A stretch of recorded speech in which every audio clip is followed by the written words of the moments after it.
Com a invasão da faixa de Gaza acontecendo neste exato momento e Israel conseguindo cercar a cidade de Gaza por 3 lados, um combate urbano de grande intensidade vem acontecendo. Mas como será que Israel encara o combate urbano?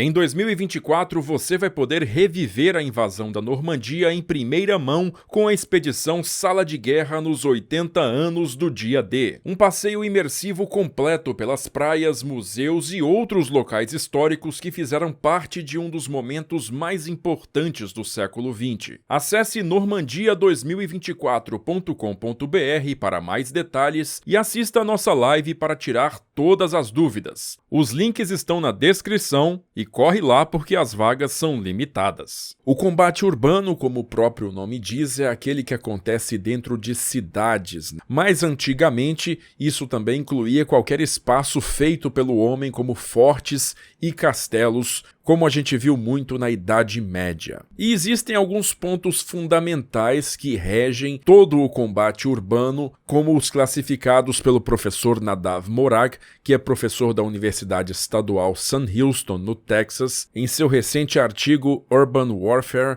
The Recent Israeli Experience, ou Combate Urbano, a recente experiência israelense. Segundo o professor Morag, existem 8 princípios que definem o combate urbano. O primeiro é que os defensores sempre ou quase sempre detêm a vantagem tática, particularmente dentro de cidades, mas isso não quer dizer que eles terão sucesso operacional ou estratégico no fim das contas. Segundo, os terrenos urbanos inibem que a força de ataque use todas as suas habilidades de inteligência, vigilância, reconhecimento, bem como sua capacidade de atacar os defensores à distância. Terceiro, as forças atacantes sempre têm problemas ao tentar atingir o elemento surpresa, visto que eles estão sendo monitorados o tempo inteiro pelas tropas defensoras, que podem ficar escondidas dos atacantes. Quarto, os prédios, particularmente aqueles feitos de concreto reforçado ou pedra, servem como bunkers ou casa-matas para que os defensores ataquem as forças de incursão. Quinto,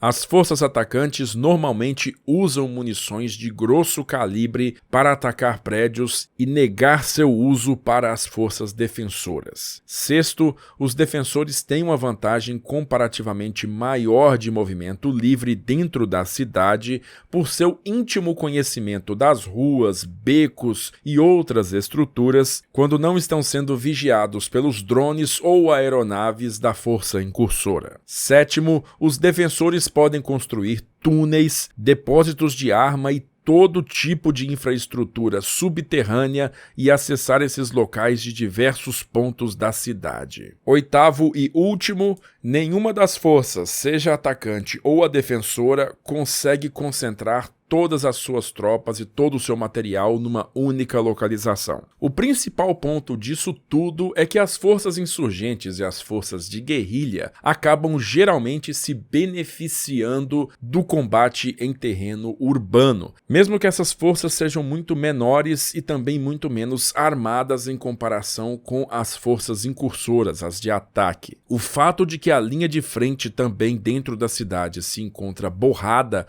ou seja, não é tão bem definida quanto no combate em terreno aberto, causa altas baixas tanto na força incursora quanto também nos civis, bem como a infraestrutura de uso dos civis também é bastante danificada, sendo raramente poupada nessas situações de guerra urbana. E justamente esse alto grau de dano à infraestrutura civil é muito utilizado pelas forças defensoras hoje, num cenário em que a guerra da informação moderna pode levar essas imagens diretamente para uma audiência de amplitude mundial através da internet. Israel tem a sua história pessoal ligada à guerra em terreno aberto desde a sua fundação em 1948. Foram 4 grandes guerras que Israel lutou nas 3 décadas seguintes contra todos os seus vizinhos árabes que queriam literalmente exterminá-lo do mapa.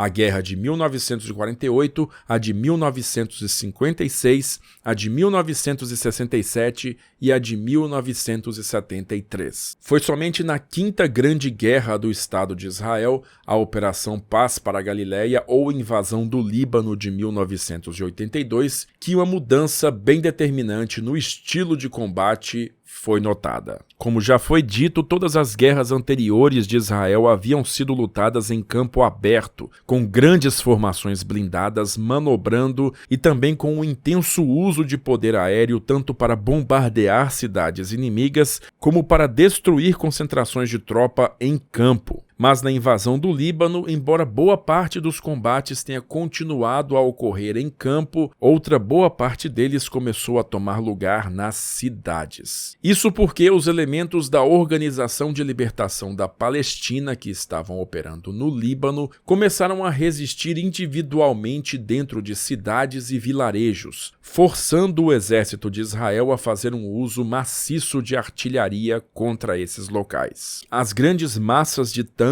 que eram a especialidade do exército de Israel nos conflitos anteriores, não puderam ser usadas e também acabaram sofrendo pesadas baixas dentro do ambiente urbano do Líbano, forçando o alto comando israelense a repensar todo o conceito de batalha dali em diante. Mas essa situação toda, na verdade, teve início um pouco antes, em 1979, com o acordo de paz entre o Egito e Israel. A partir daquele ponto, o Egito passou a reconhecer a existência do Estado de Israel, deixando de se tornar aquele principal inimigo que pregava a sua destruição. Nos anos seguintes, o Iraque foi bastante enfraquecido devido à sua guerra com o Irã. A Jordânia fechou um acordo de paz com Israel em 1993 e somente a Síria resistia como uma grande potência contrária a Israel até 2011, quando sua guerra civil praticamente implodiu o país. Então, a partir de 2011, restaram lutando contra Israel apenas forças insurgentes e guerrilhas, justamente como o Hezbollah no Líbano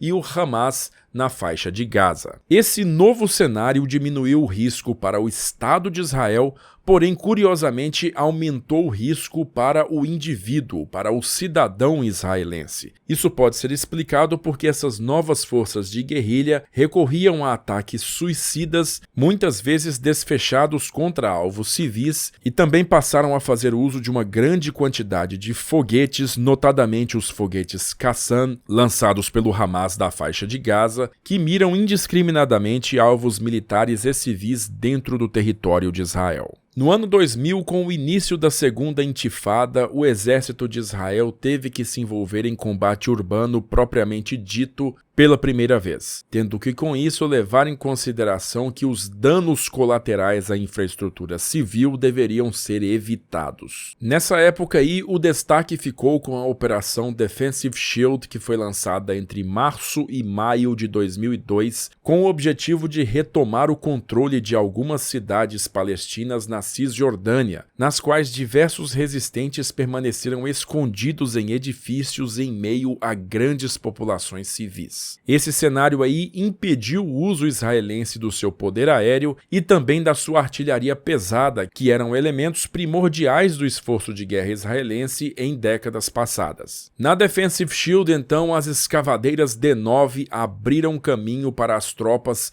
explodindo minas e explosivos pelo caminho. E aliás, se você quiser saber mais sobre a escavadeira, acesse nosso vídeo aqui em cima. Naquela ocasião também, a infantaria israelense começou a fazer uso de explosivos para detonar paredes, tetos e pisos dos edifícios para que seus soldados não ficassem sujeitos a usar portas, corredores e escadarias como esperavam os resistentes palestinos. Essa tática de explodir as paredes forçou os resistentes para as ruas, facilitando sua captura ou eliminação, mas também causavam danos extremamente pesados aos edifícios. Resultado direto da Operação Defensive Shield foi que as forças de defesa de Israel começaram a construir um centro de treinamento de guerra urbana no sul do país que poderia capacitar até uma brigada inteira de cada vez. Esse treinamento ainda estava sendo realizado quando começou a Segunda Guerra Libanesa em 2006, depois que o Hezbollah assassinou alguns soldados israelenses e sequestrou outros. O Hezbollah, que a gente já falou neste vídeo aqui em cima, se entrincheirou nas cidades do sul do Líbano, forçando o exército israelense a invadir cada uma dessas localidades para tomar o seu controle. A progressão israelense naquele conflito foi extremamente lenta e depois da sua conclusão isso levou a inúmeras críticas por parte do governo e também da mídia israelense. Foi apurado que os comandantes israelenses estavam utilizando táticas de combate de baixa intensidade, procurando evitar ao máximo as baixas israelenses, bem como as de civis, mas desconsiderando todos os prazos dados para se atingir esses objetivos. Essa prática se chocava contra o histórico de Israel de aplicação rápida e decisiva de força em curtíssimo tempo para jogar seus inimigos fora de combate, e isso forçou uma revisão completa da abordagem israelense de combate urbano. A partir de então,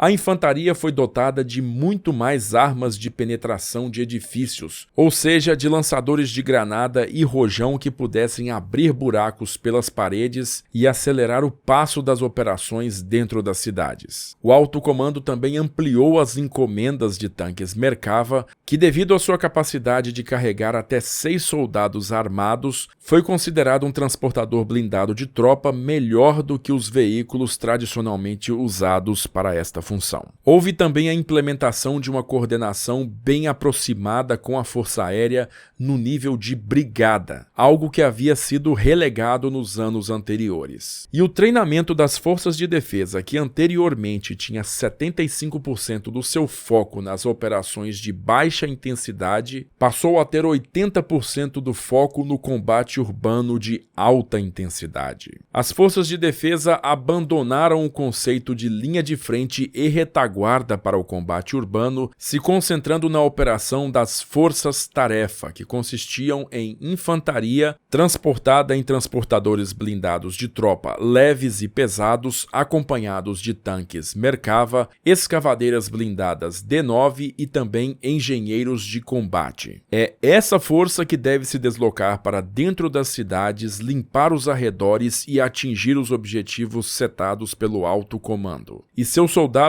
fariam uso de munição de baixa potência para diminuir os danos colaterais à infraestrutura civil, mas a força-tarefa também passaria a ser apoiada pelo uso de drones e helicópteros para a execução de ataques aéreos cirúrgicos, ou seja, aqueles ataques de altíssima precisão contra alvos muito bem determinados. E para determinar esses alvos foi necessária a implementação do conceito de inteligência em tempo real, no qual agentes em campo, interceptação eletrônica de sinais, drones, aeronaves e tropas reconhecedoras todas agiam em conjunto para fornecer dados de inteligência no prazo mais curto possível às tropas em solo. Israel também passou a fazer uso de avisos antecipados dos seus ataques, tanto na faixa de Gaza quanto na Cisjordânia, fazendo uso particularmente de mensagens de celular para alertar os civis de quando e onde viriam os seus ataques. Outra tática desenvolvida nesta mesma época foi a batida no teto, que consiste da explosão de um pequeno explosivo no teto de uma edificação, com o objetivo de fazer com que os civis daquele edifício evacuassem a estrutura antes que o ataque real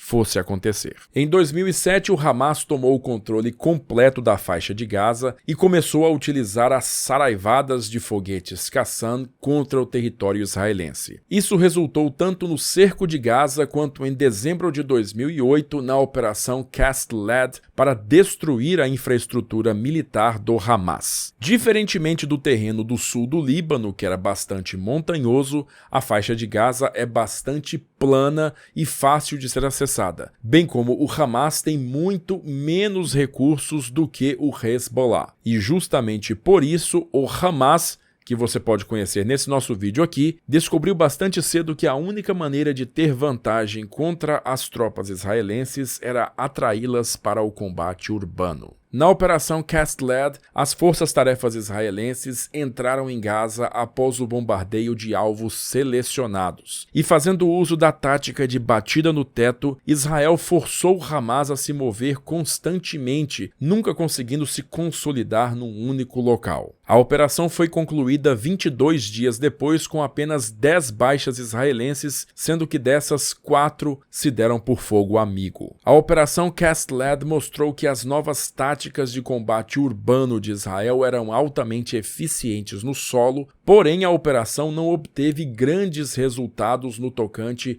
a danificar a infraestrutura do Hamas. O maior ganho, entretanto, foi justamente a diminuição na quantidade de foguetes lançados contra Israel entre 2009 e 2012. Naquele ano de 2012, entrou em funcionamento o sistema Iron Dome, que é uma bateria de mísseis terra-ar destinada a alvejar justamente os foguetes Qassam da faixa de Gaza. As primeiras baterias do Iron Dome foram recebidas justamente por um aumento bem grande na ofensiva com foguetes do Hamas, e Israel temeu que o governo egípcio, que era bem próximo da Irmandade Muçulmana, uma entidade que fora a principal inimiga de Israel décadas antes, pudesse ver naquela situação um certo enfraquecimento israelense e começar a questionar o tratado de paz entre os dois países. Dessa maneira, em novembro de 2012, Israel lançou a Operação Pillar of Defense, que foi majoritariamente uma campanha aérea contra a faixa de Gaza. Nos anos anteriores, as forças de defesa de Israel haviam ampliado em 25% o número de oficiais de inteligência em suas fileiras, e esse aumento levou a uma melhor identificação e escolha de alvos dentro da faixa de Gaza. Fato esse que, somado com a alta taxa de eficiência do Iron Dome, acabou desmotivando o governo de Israel de montar uma ofensiva terrestre contra Gaza naquela ocasião. Uma decorrência da alta intensidade da campanha aérea durante a Operação Pillar of Defense foi que o Hamas decidiu ampliar sua rede de túneis sob a faixa de Gaza, utilizando cada vez mais essa vasta estrutura subterrânea para depositar seus armamentos. Após um ano e meio de pausa, novamente no verão de 2014, o Hamas fez uma nova ofensiva com foguetes contra Israel, que desfechou naquele mês de julho contra a faixa de Gaza,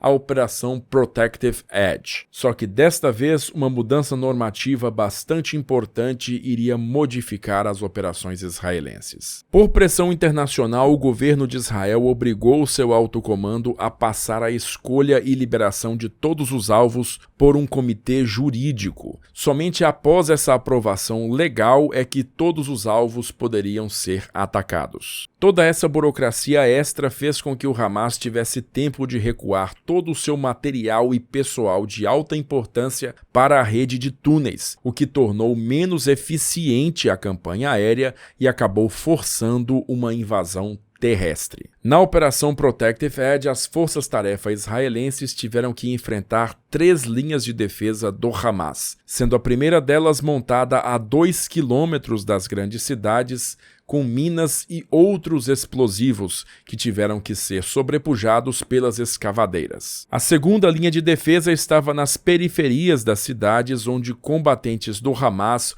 utilizavam mísseis antitanques e morteiros para atrasar e causar o maior número de baixas às tropas israelenses. Por fim, existia uma terceira linha de defesa, que eram justamente os túneis abaixo das cidades de Gaza. Naquela operação, Israel destruiu mais de 100 quilômetros de túneis, muitos deles que passavam por baixo da cerca que separava os dois territórios e entravam fundo no território israelense. E também ficou claro para as forças de defesa que o poder aéreo não substitui o poder de fogo pesado no solo durante os combates urbanos, colocando ainda mais destaque no papel preponderante dos tanques Merkava para o sucesso neste cenário. E aí, 7 anos depois, em maio de 2021, o Hamas lançou 4.000 foguetes contra Israel num curtíssimo tempo, provocando o lançamento da Operação Guardian on the Walls. Novamente, com o objetivo de destruir a infraestrutura militar do Hamas, Israel mais uma vez viu-se relutante em invadir a faixa de Gaza, porque suas informações de inteligência justamente mostravam que o Hamas queria que Israel invadisse para mais uma vez utilizar sua vantagem em combate urbano e causar pesadas baixas. Sendo assim, as forças de defesa utilizaram unicamente poderosos ataques aéreos para destruir a rede de túneis do Hamas. E o atual conflito, iniciado em 7 de outubro de 2023, está mostrando que o Irã está orquestrando num grau maior ou menor todas as ações do Hamas, Hezbollah, da Síria e também de outras facções palestinas, o que, de acordo com os relatórios de inteligência de Israel, podem eventualmente saturar as defesas do país com o objetivo de levá-las a algum tipo de colapso. E exatamente esta situação pode estar sendo levada em consideração ao observarmos o que aparenta ser uma reversão de Israel à sua antiga prática de emprego rápido e decisivo de forças, para derrotar o Hamas na faixa de Gaza no menor tempo possível e já se preparar para um eventual conflito contra o Hezbollah, a Síria ou até mesmo o Irã. Bom, se você gostou desse vídeo, então compartilha ele com seus amigos e dá um joinha pra gente, mas também se inscreve aí na Sala de Guerra para não perder mais nada. A gente continua te informando, mas por enquanto confere aí o nosso serviço de vídeos Premium. Já está no ar a história completa da bomba atômica pela Sala de Guerra. São 3 episódios recheados de informação, totalizando 3 horas de documentário como você nunca viu antes. Para entender de vez esse episódio definitivo da nossa história recente, se torne membro do canal para acessar o SDG Premium e boa diversão. E aí, gostou do nosso conteúdo? Se você quer que a Sala de Guerra continue produzindo esses vídeos, considere colaborar conosco. Você pode nos ajudar mandando um Pix pra gente ou então na nossa campanha lá no Apoia-se, onde você vai ter acesso ao nosso grupo exclusivo do WhatsApp e ter seu nome exibido aqui nos vídeos. O link tá bem aqui na descrição. Bom, se você gostou desse vídeo, não esquece de compartilhar ele com seus amigos, também dá um joinha pra gente e se inscreve aí na Sala de Guerra para não perder mais nada. Eu vou ficando por aqui, agradeço novamente a sua audiência e aquele abraço da Sala de Guerra.